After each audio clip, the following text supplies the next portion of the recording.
শুধুমাত্র বক্তব্য নয়, আমাদের মতো করে এভাবে রাজপথে সোচ্চার থাকার আহ্বান জানিয়ে, এটি খুনি হাসিনার সরকার নয়, এটি খুনি হাসিনার বাংলাদেশ নয়।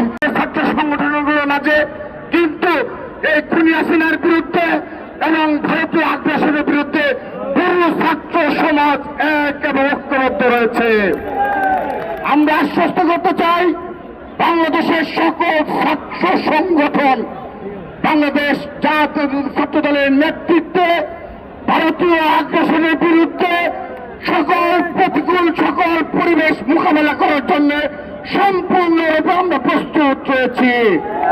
আমরা আশ্বস্ত করতে চাই, এই খুনি হাসিনার যত ষড়যন্ত্র রয়েছে, এই ফ্যাসিস্ট হাসিনার বিরুদ্ধে এবং তার দূষণের বিরুদ্ধে আমরা এক এবং ঐক্যবদ্ধভাবে ঢাকা বিশ্ববিদ্যালয় সহ বাংলাদেশের সকল ক্যাম্পাসে আমাদের মধ্যে সামান্যতম কোনো বিভেদ নেই।